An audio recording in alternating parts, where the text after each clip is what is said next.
I gotta have something smart to say for the intro.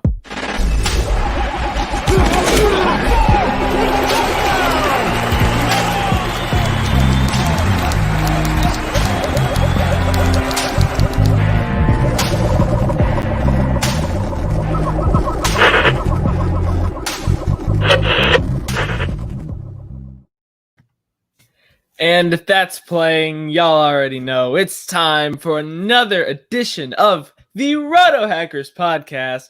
We are your unauthorized reporters and source of fantasy football news, information, and entertainment. My name is AJ Herschel, the kid, and we are here with the absolute stud and the world's number one producer of sweet and sour relish. It's Jared! And Judah Buddha is here, and can he hear us now? Yes, I can. He's back. There we go. And somehow it got muted. I don't even know how. Strange. For me. Well, I will give you the show. The show reigns per the norm as it's No, keep going. I like it. All right. And here with us, fashionably late, is Judah Buddha. There he is. We need to have something to say for you. It's like the stud, the kid, and we need something for you. I think Judah Buddha says it all. Okay. Well, how are you guys doing today? How's it going? Good enough. Never been more mediocre. I am pretty excited about football again. I don't know. I guess I was worried that by now we would have heard that but it seems like they're going forward. They're just gonna, although I did think about okay, I guess we'll get into the news and stuff later. So I'm doing fine. Well, with the pleasantries out of the way, let's go ahead and get into the news later. News in the NFL today. All right. Let's do. So what do we have in the news? So the thing that stood out to me was I'm trying to think about we haven't talked yet about what's his name, Hilaire. Yeah. Mm-hmm. Damian Williams he's elected to be out. Yeah. Yeah. Wow, we have to eat a lot of crow now.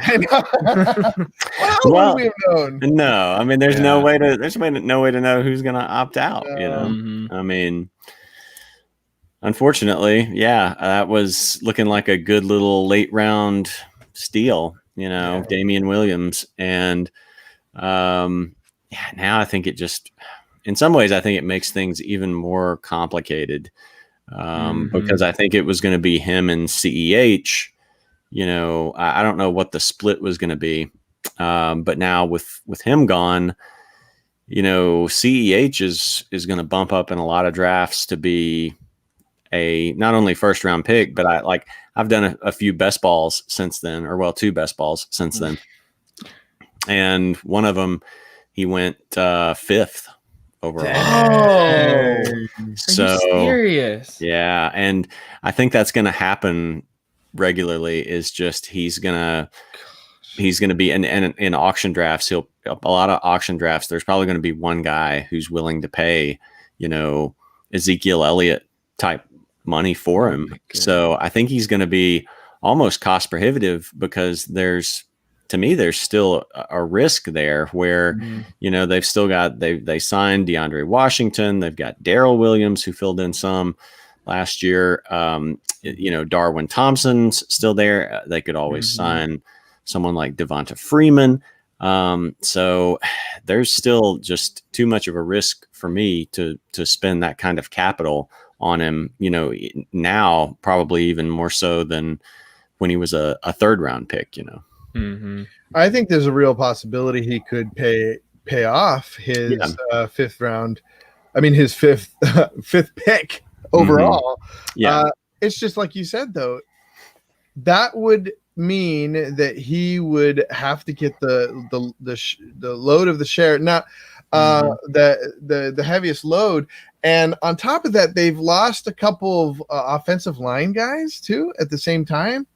So whoever it is, I just don't see them, because I saw people going out and getting DeAndre Washington, making a big deal about DeAndre Washington, and that could in my mind, DeAndre Washington and Clyde Edwards-Helaire, they both have sort of like either one could be a league winner.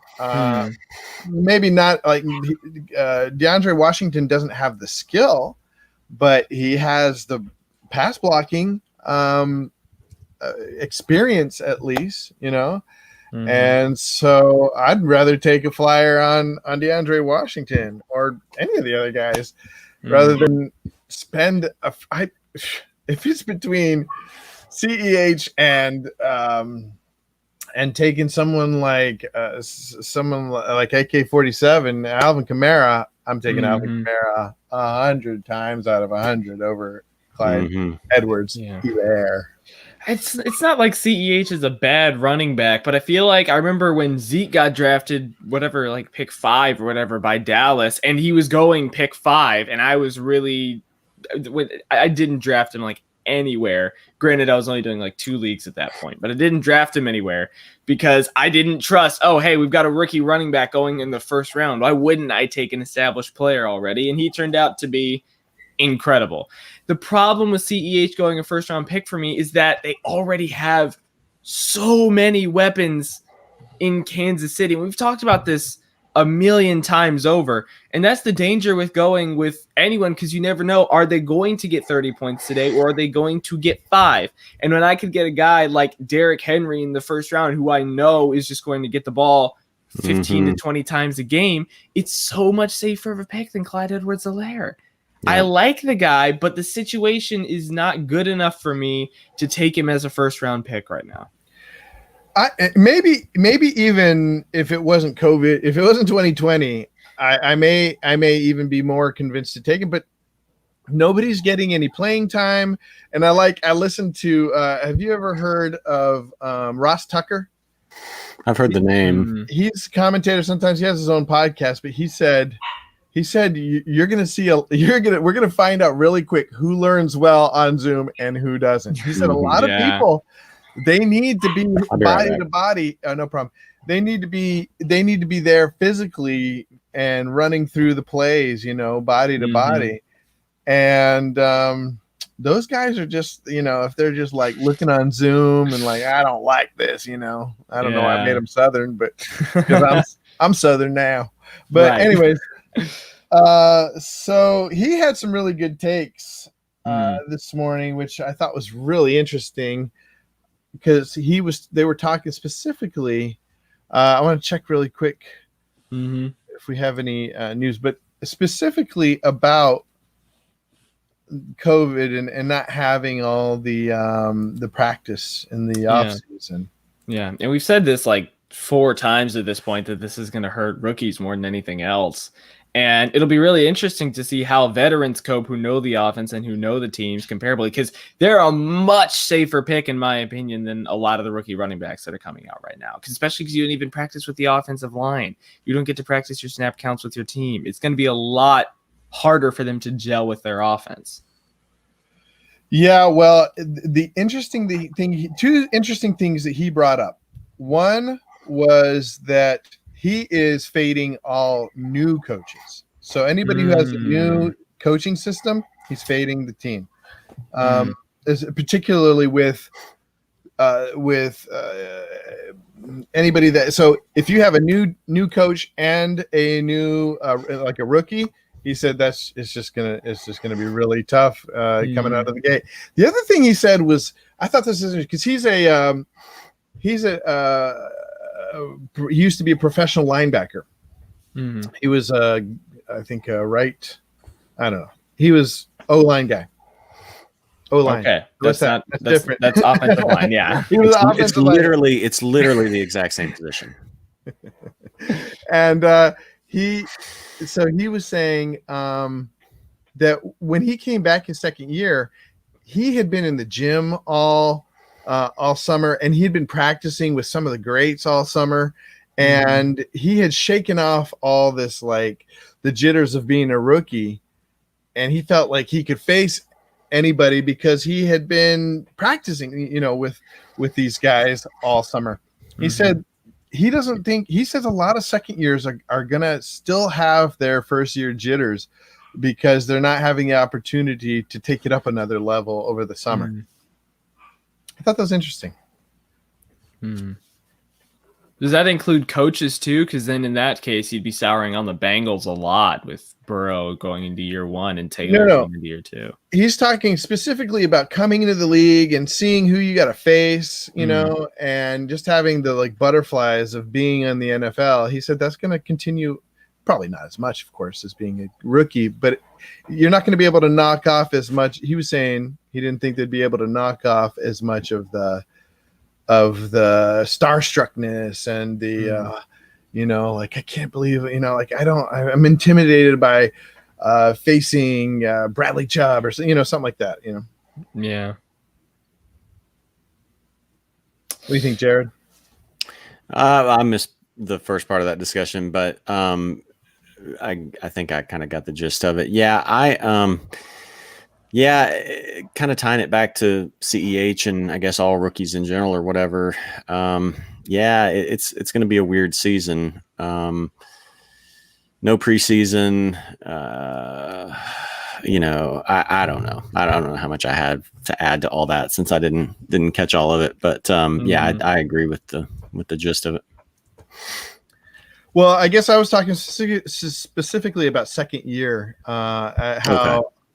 Ross Tucker was talking about second year guys, because I hadn't thought of, I was thinking second year guys, let's go. They're veterans at this point.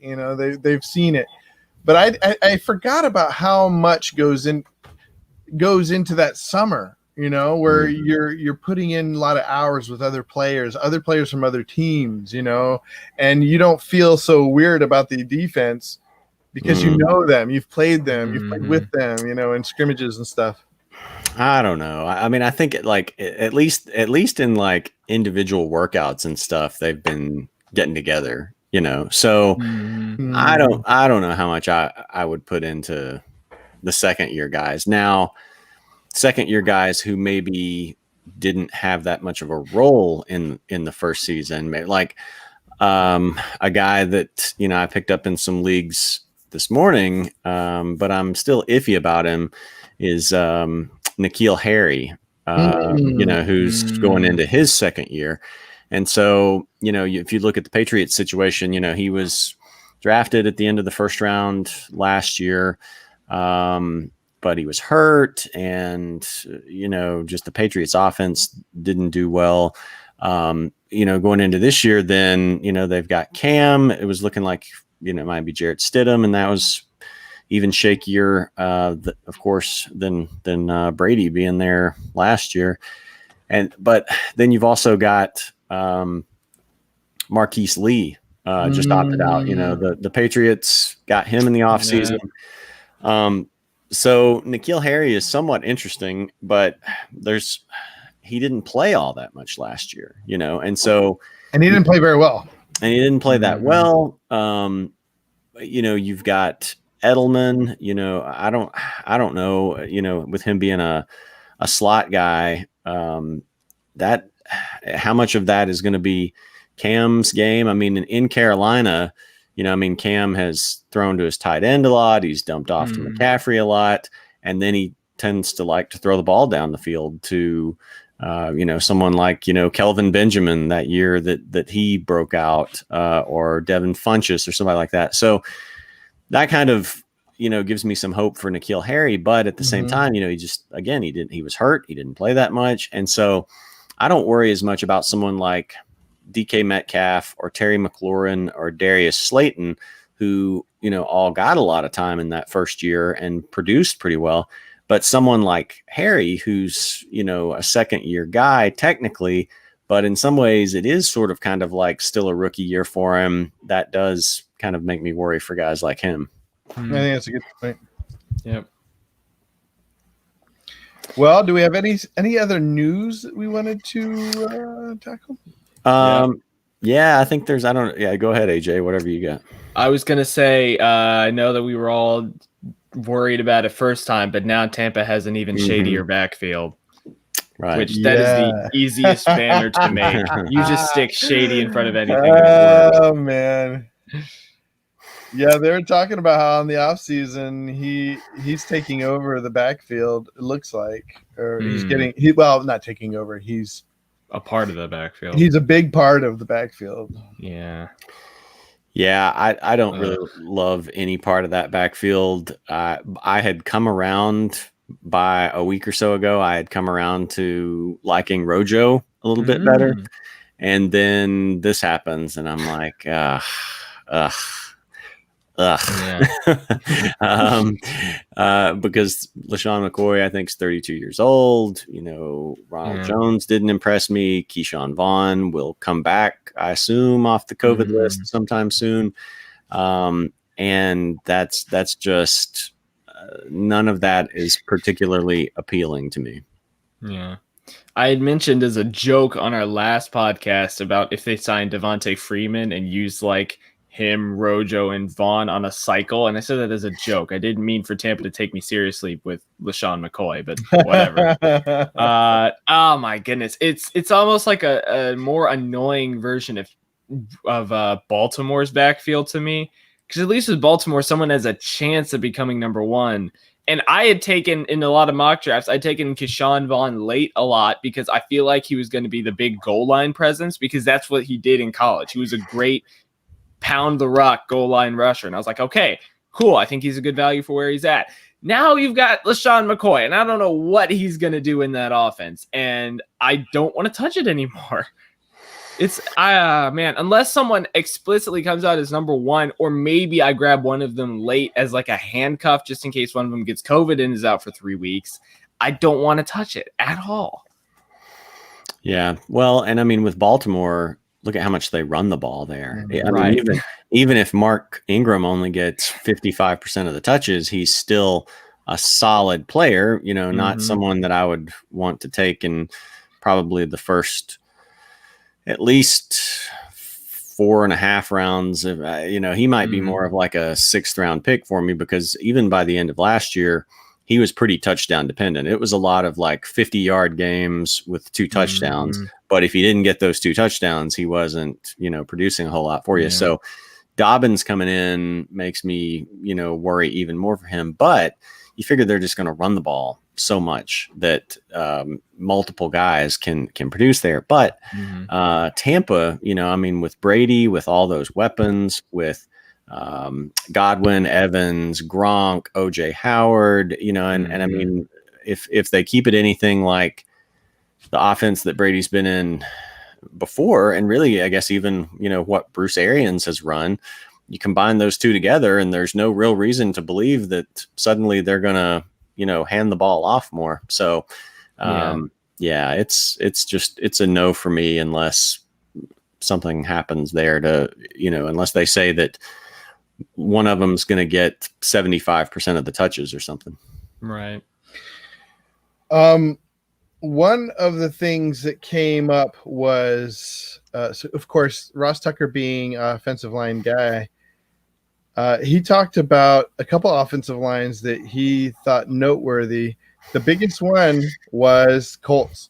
Yeah, he said they are going to be the number one offensive line. They are going to have an amazing running game, he said, because, I mean, a lot of offensive line has to do with how well you click with your cohorts, that your co-workers there, and so he said they're the only ones getting all 5 back, or at least they're the best ones getting all 5 back, and they were doing really well last year. He said this year they're going to be. He said if they're not number one, he's going to be it's going to take an injury or something.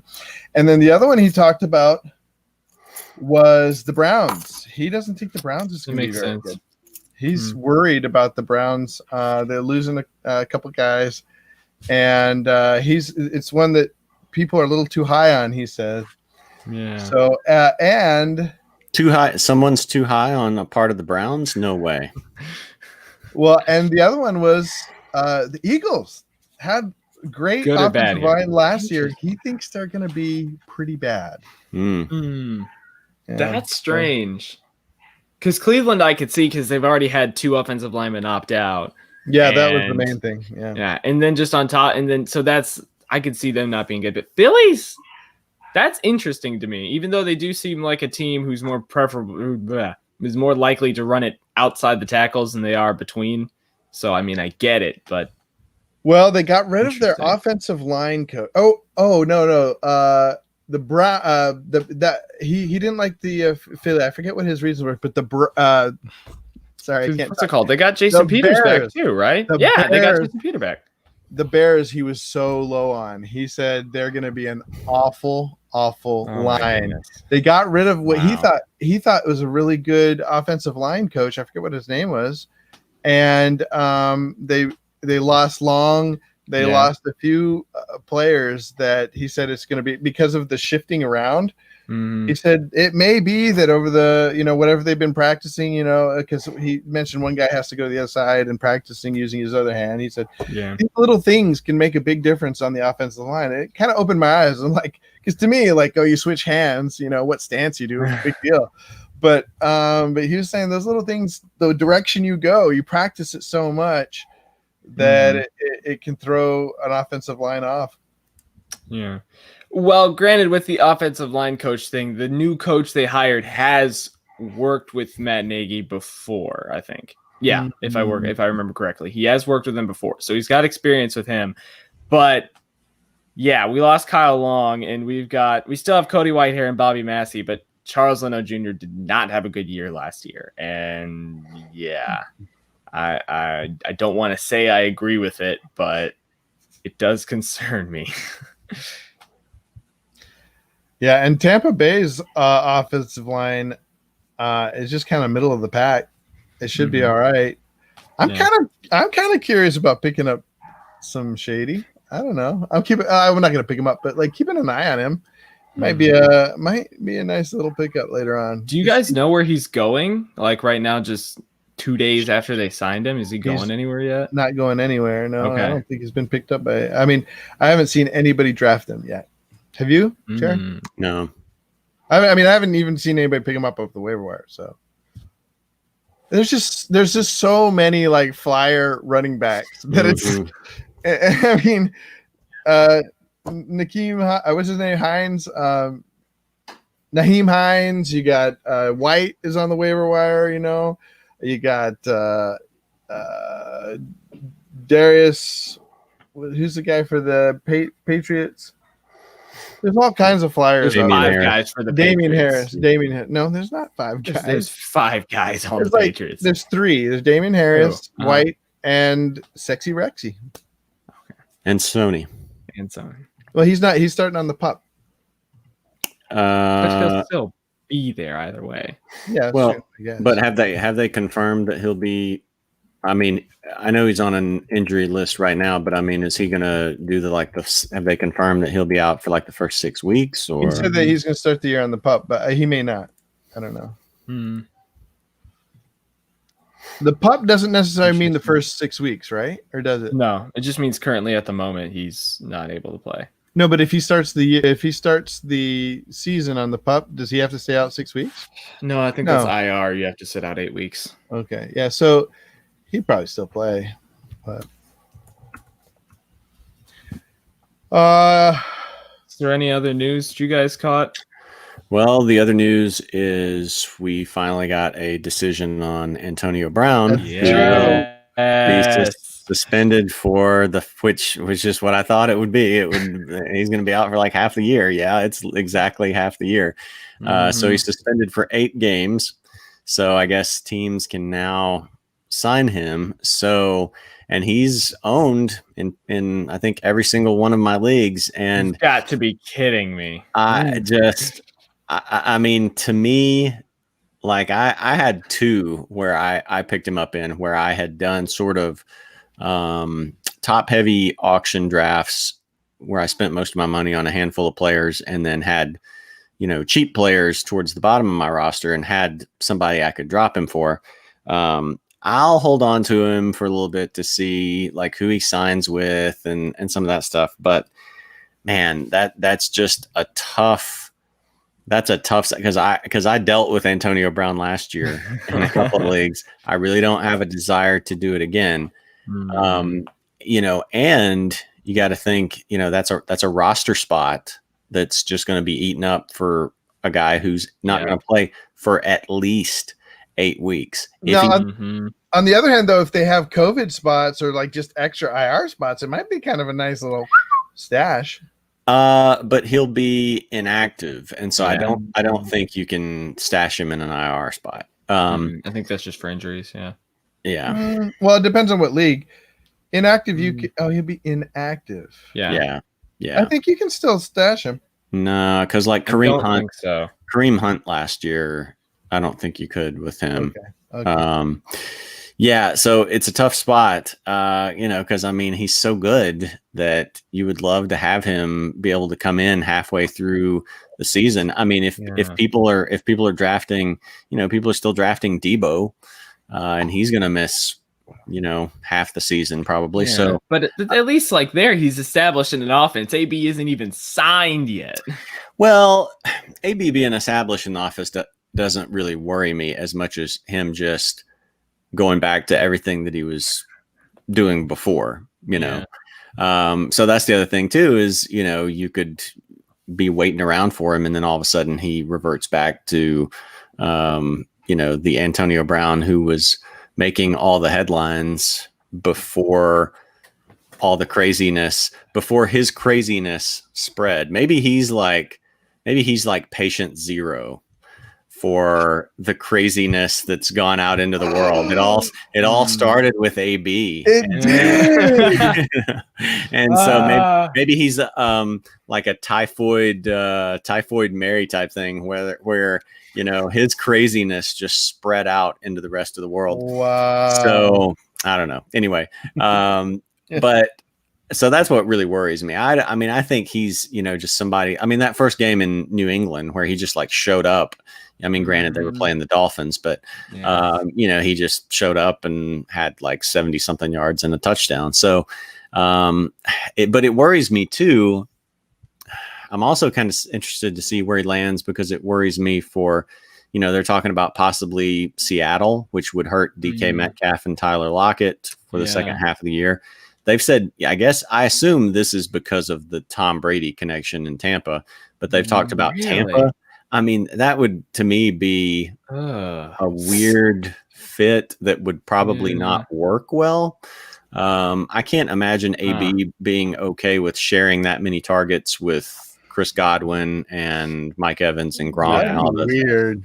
It would be very weird. And then the other one is Baltimore, which that makes more sense to me. Would make a lot of sense. You know, I think that would probably make the most sense. So it's just kind of. I feel like all the moves that are happening aren't creating some situation where we can say, oh, let's go out and get this player or, oh, this situation really got a lot better. It just makes it a lot more complicated. Mm-hmm. Really quick, by the way, Josiah Riggins is in our chat for the first time in a long What's time. up, Josiah? Who says, hello. Josiah, I was just talking about you the other day, actually 2 days ago. It's weird. I was talking about you and Kayla because I'm teaching Challenge B this year. So I did want to make a little addendum to what I said. Sony said he's uncertain, not that he's not going to play. He's uncertain for the start. So he may play. Interesting. I do think what you said, Jared, about him going to Tampa, that seems like one of those teams that you put on Madden, and it's just awesome because you have 3-star receivers, but in real life, it wouldn't work. Right. I don't know. I mean, in real life, Brady would love to have him. In real life, from a talent perspective, it would be great. From a personality perspective of him coming in and then having to share with all those guys, I just feel like that would be a recipe for, you know, him blowing up again. Like, I feel like if he went into Baltimore, you know, I mean, he would be, I mean, his, you know, Hollywood Brown is his cousin.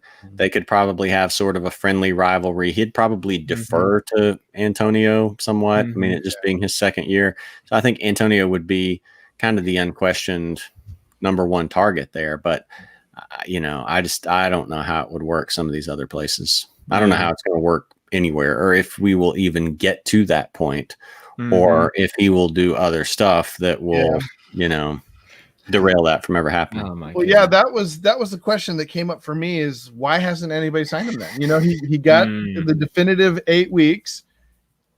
If he's just a normal awesome player, I'm picking him up as a coach. I need awesome player. That's when I need an awesome player the most. Yes, give him to me. But yet nobody's even. I even saw that the Ravens coach kind of talked about, but this was before they had the definitive 8 weeks. But he said, we have who we need, and we're going to move forward. So yeah. Well, I mean, these guys, a lot of people we're kind of used to people within society having short-term memories of what's just happened. Yeah, that's true. These guys, like, that's their job, and they have not forgotten everything that happened with Antonio Brown last year. So I don't know. I would think it's possible that I would say if he stays, out of trouble, I don't know how long it's going to take for him to get signed, but if he stays out of trouble, then I would assume he will get signed at some point. But yeah, I mean, all that other stuff, people are the guys who do this for a living and make millions of dollars. They are not just going to forget about that. No, you're right.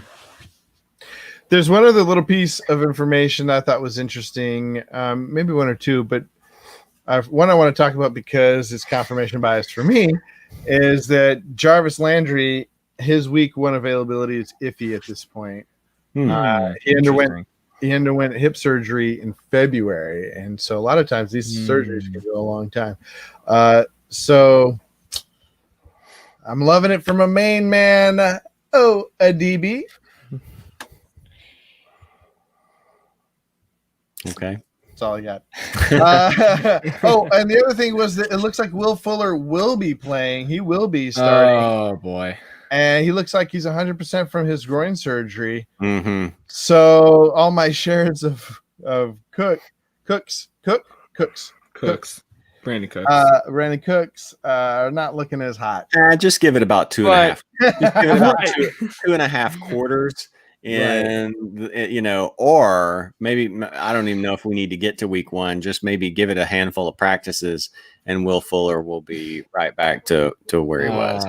Yeah. See, I know I talk a lot about injuries getting injured and this person's getting injured, but Will Fuller gets injured like every other week. Like, he is the guy that I'm like, if nobody else, he gets injured more than anyone else. Here's his history of games played for.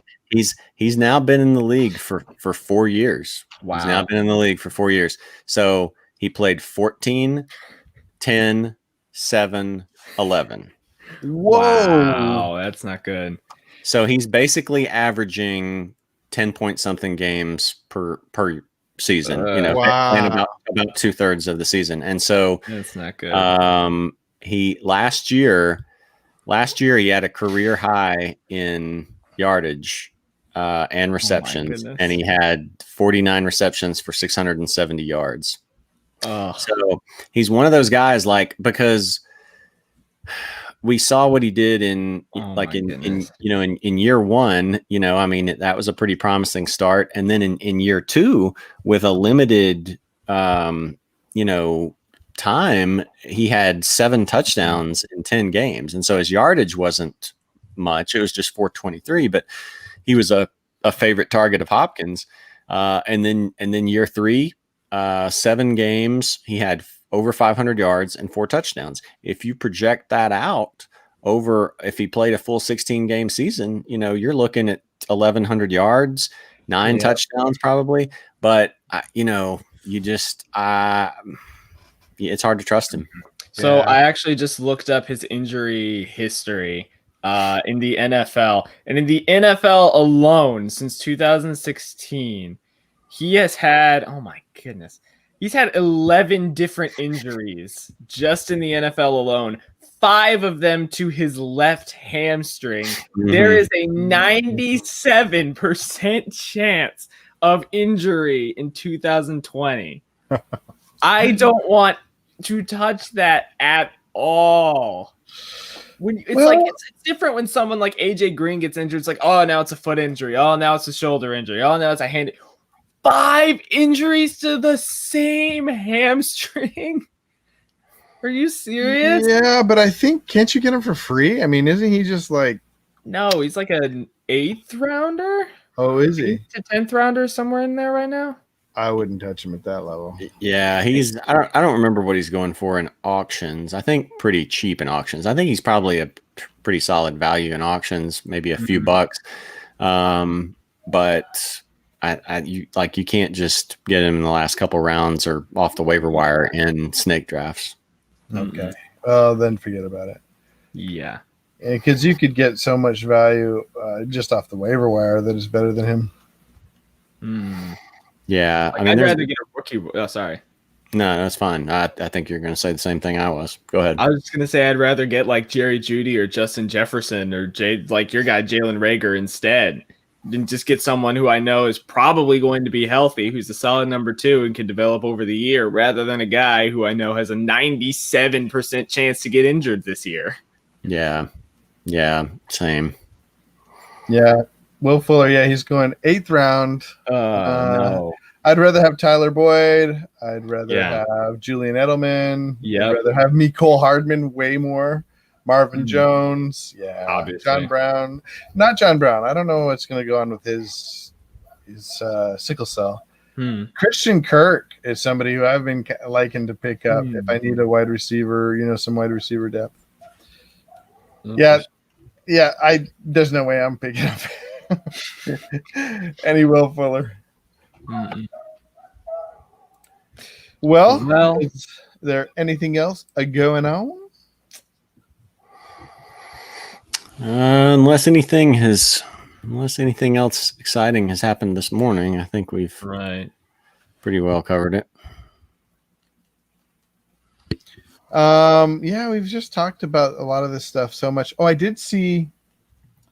I heard some people talking about. The CBS crew was talking about Thielen and how with just a little tweak to the number of plays that if Minnesota just has just throws the ball a little more, that Thielen's numbers they get pretty high. He could be top 10. That doesn't surprise me. Which honestly does surprise me a little bit because Kirk Cousins in Washington had Roy Helu Jr. in the backfield, who's a fine number 2 and 3. He had Pierre Garçon, like 30-year-old Pierre Garçon, and he was throwing like crazy. Then he gets to Minnesota, and he's handing off to Dalvin Cook 70% of the time. Like, I don't get what happened there between Minnesota and Washington, but it seemed like in Washington, me at least, he was throwing more with a lot less at the wide receiver position. And like we all remember last year when the Minnesota wide receiving core wasn't happy with the amount of times he was throwing the ball. Diggs obviously wasn't happy with the amount of times he was getting the ball. Is that just me? It seems like he's throwing the ball less. I'm not sure. No, that's everybody. Everybody, like he threw it 9 times in one game or something like that. Yeah, let's see what his numbers were from 2018 to 19. So he went from, oh my goodness, wow. Now he didn't play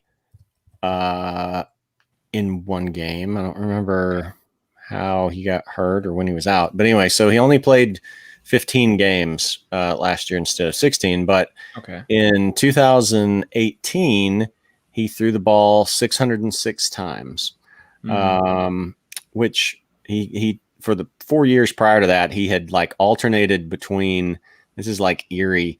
He had 543 attempts in 2015 and then 606 in 2016.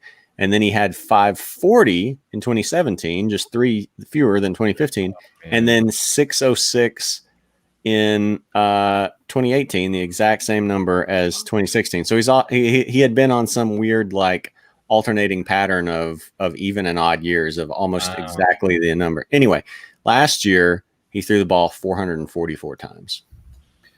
Yeah, it's not great. No, he had a huge coaching shift, which, this year I'm probably fading as many of the Minnesota team as I can, maybe except for Cook. But so the Vikings in January, they made Gary Kubiak the offensive coordinator, and they kind of shifted everybody around. Adam Zimmer became the co-defensive coordinator. I don't like anytime it's like it's like a tandem coaching type situation. It always seems to go bad because neither of them can really decide. And Andrew Janoko moved to assistant offensive line. Oh, he moved from offensive line to receivers, which is weird. So I don't know. There's so much turmoil going on over there, but it would be interesting to see how Thielen does. You might be able to get him cheap as the coaches have to figure out what's going on, and then he could end up being a good value. He could be one of those guys that like early first few weeks he doesn't do well because the Vikings just don't throw the ball a lot, and then you trade him for really low. You trade for him, and then he blows up later in the year. I feel like that's really possible with him. Yeah. The other thing is that I didn't look it up, but it looks like the Titans offensive line is not looking great.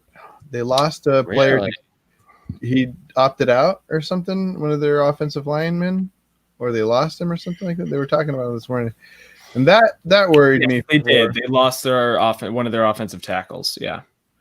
So that's not great for the old your guys' buddy and my new flame, Henry. He'll just run over more people. Yeah.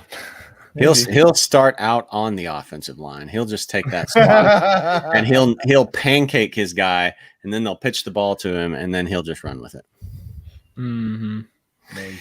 Yeah, it's that's never good. I mean, offensive line is let's see. Yeah, Isaiah Wilson. Okay, so let's see. Wait. No, maybe that's somebody else. So Isaiah Wilson, sorry, is on the COVID-19 list. Is that who we're talking about, or is it somebody else? I don't know. They're just talking about somebody not. So 3 days ago, they placed first rounder Isaiah Wilson out of Georgia on the guy. So if that's him, then I mean that's not. Then he'll be coming back. Yeah. I mean we would assume. I mean otherwise, if everyone who's goes on the COVID-19 stays out for the season, then we're not going to have a league. Yeah, we're going to be playing like eight man football.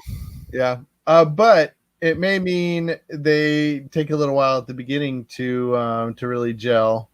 Yeah, I don't know. It'd be interesting because I think Corey Davis, is he on the list too, or did he opt out? One of those. No, he didn't. I don't think he opted out.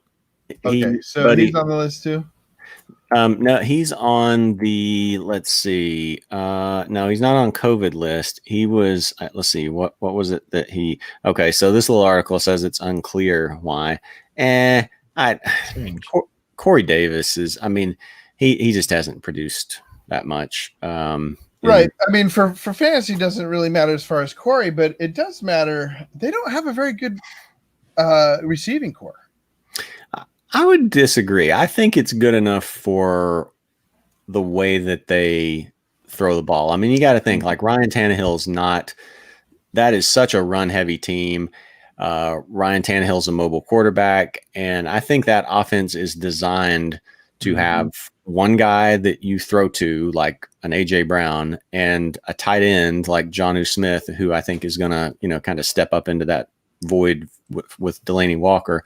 They don't have, like, if something happened to A.J. Brown, then yeah, they're screwed. But I don't think they need tremendous talent. I think they're almost in some ways like a better running version. I think they're like a better version of the Bears in a way, where like the Bears have Allen Robinson, and which of course now Anthony Miller's starting to come along. But I mean, I mean, he was playing well enough to get more targets last year, and he didn't just because Mitch Trubisky can't throw the ball. Mitch Trubisky is like a discount version of Ryan Tannehill, you know. So I think the Titans are sort of like a better version of the Bears, where they can have, you know, 1-star wide receiver and kind of make that work, you know, especially with the running game that they have. Yeah, interesting. That's a good analogy. It makes them a little too one-trick pony, though, and I'm worried that the defenses can easily scheme against that.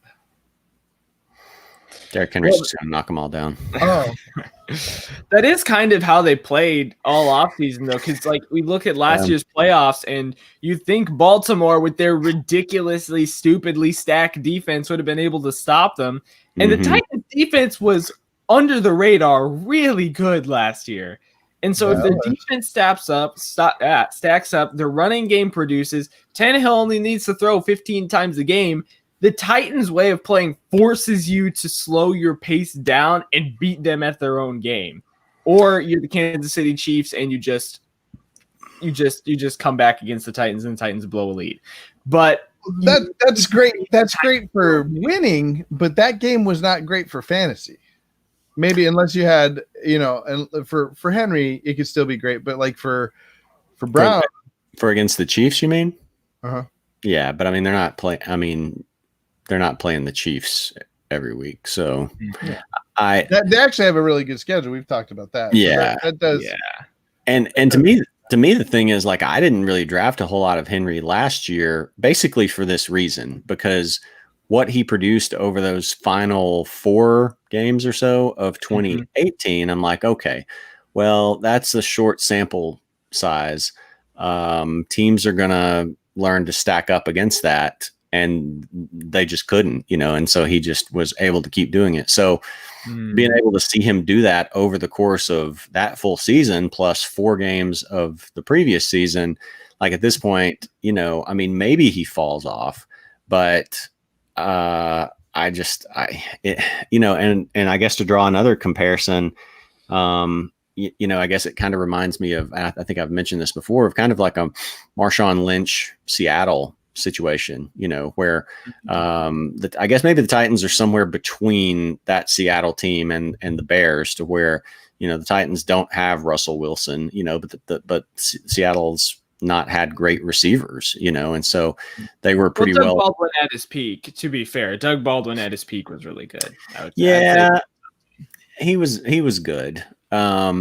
But you know, I mean, again, you know, AJ Brown, you know, I mean, he's developing fast. So I just, it could fall apart, but I just can't.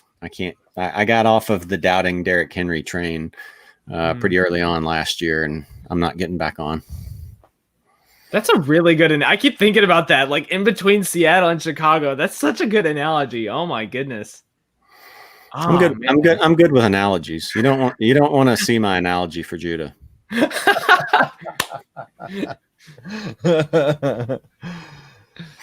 Oh man, no, we don't. Well, if there's not that much other news, I know Jared and I talked about this a little bit before the stream, but I want to get your take too, Judah Buddha. The MLB is in trouble because the Marlins had 18 players and coaches test positive, and now the St. Louis Cardinals have had about 6 people test positive, and they've canceled a bunch of games there. And I know we talked about this last time about how they could just play double headers and they'd be fine, but we've only been through a week of baseball and we already have 2 teams shutting down playing.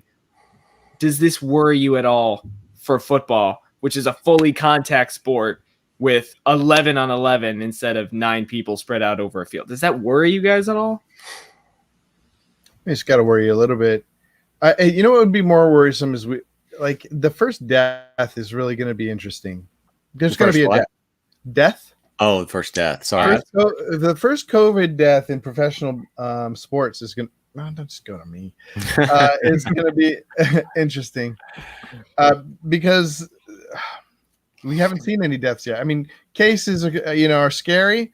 Yeah. And they're really gumming up the system, but it is kind of good that the baseball is working through this and kind of figuring it out so that when we get to the NFL, we might be able to see a little bit more plan. Well, maybe baseball's working through it. Like there's a story out now that basically says like they're going to see how this goes with baseball over the weekend. And if it goes really bad over the weekend, they could shut down the league on Monday. Yep. Have you watched any of the games? I have not. I have. I'm sure I'll probably sit down and watch parts of one. The baseball season to me just feels so illegitimate. 60 games. You know, you're basically playing a third of a season. They're going to have 7-inning doubleheaders. It just there's nothing about it that feels legitimate to me. And plus, like with the Braves, you know, the Braves have been, I guess, entertaining so far. They've had close games and stuff, but you know, they lost. They waived one of their. Well, they lost Josh Donaldson in the offseason, but then they waived Mike Folty-Newitz, their starter, who had a great 2018, had a then down 2019, a lot of struggles, came back up and looked like he had gotten back into form. And then they just decided, I guess, like, nah, he's just not going to get there. So so that was a bummer. And Cole Hamels, they signed Cole Hamels, and Cole Hamels is always hurt. Cole Hamels is like the Will Fuller of Major League Baseball pitchers. So that's just kind of dampened my excitement for it. But Nick Markakis is back at least. He did come back. Yeah. That's good. I gotta love Nick Markakis. See, for me, it's like I can't watch any of them anymore because they stopped their deal with WGN, both the Cubs and the White Sox, and so I can't really do anything since playoffs. But I've been watching a ton of highlights, and for me, it's a lot easier now because before I'd have to be paying attention to the MLB middle of the season, the Indoor Football League, the National Basketball Association, and the NHL playoffs all at the same time. And it was kind of like, okay, we'll just wait till the All-Star break and then we'll pay attention to baseball. But now it's like the pocket edition of baseball. It's fun. Plus the Cubs and the White Sox are okay. So that's such a throwback for me is WGN, because when I was a kid, WGN, you know, was on one of the cable networks so I saw Cubs games all the time. Because I would come home from school and, you know, especially when I was a kid before I could drive or something and, you know, just had to be home and like, well, what's on at 3 p.m, you know? And so I would watch a ton of Cubs games, and it always just kind of struck me as odd that, you know, it's like, here's this Chicago station that's broadcast. It wasn't like there's no Los Angeles station that's broadcasting or whatever. And so it was just specifically there. And, so I remember I would watch stuff on, and I'd have to go back and look to see what shows, but it wasn't just Cubs. It would be other stuff that would air on that station. So yeah, WGN is like a huge throwback that I haven't thought of in forever, but was like this fun little like element of my childhood. Yeah, I just my good friend John. So I just moved back to North Carolina, and talking to him, I'm like, "You're a Cubs fan?" He's like, "Yeah." You're not? I was like, "I am, but I don't really know why." He's like, "It's because you grew up with WGN, dude. That's all that was on TV." Yeah. I was like, yeah, that's why I was such a big Bulls fan too. Watching Michael Jordan all the time. Yeah. I don't know why North Carolina had this special deal. I grew up thinking it was like, I don't know. And they also had Fighting Irish on there too. Yeah, well, Notre Dame's just got to deal with NBC, so. No, but they had on WGN or something. We were always watching them here in North Carolina. On WGN? I don't know if it's WGN. I think it's NBC. They've had because like Notre Dame's been like independent, and they've just had a deal with NBC for years to do their games exclusively. Okay, yeah. I just grew up watching the Fighting Irish, and yeah, I don't know why. It was like that with the Braves too, for people, you know, like Judah, you know, I mean, you know, Nate Becker, from New York. And then I've got a friend from Maine who now lives in Georgia, and both like those two are like the biggest Braves fans that I've, you know, Like probably two of the three biggest Braves fans that I've ever seen. One's from New York and one's from Maine. And but it was from like I know at least with my other friend, like his parents, his dad watched baseball all the time and watched the Braves and stuff. And so, yeah, it's just really strange just how those kinds of things can work out. I was already a Braves fan. And at that time, the Cubs weren't particularly good. And so I didn't really latch onto them. But if I hadn't been a Braves fan and then, then seeing the Cubs all the time, yeah, I might have developed into a Cubs fan. All right. Well, unless there's anything else you guys got to talk about, I think that's going to wrap us up. 55 minutes. That's nearly an hour solid production. So, yeah. So, ladies and gentlemen, thank you for watching another episode of the one and only Roto Hackers podcast. We should be back Tuesday. Yeah, I was about to say Thursday. I don't know days. We should be back Tuesday. And join our listener league.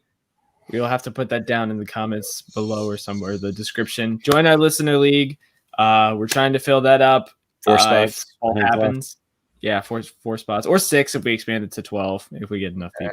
I don't think we're gonna get enough people at this point. We still got a month to go. We still got like half a month to a month to go. But thank you all for joining us. I'm AJ Herschel the Kid, and we are here with Drita Buddha, and it's Jared.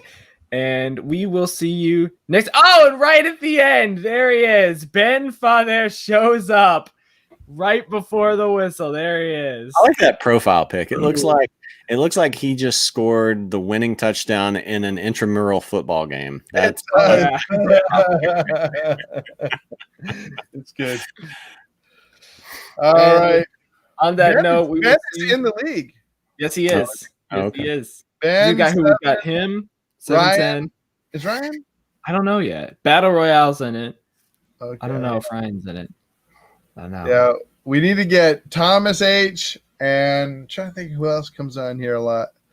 Thomas H. has got to get in there. Mm-hmm. We gotta get these people in. Okay.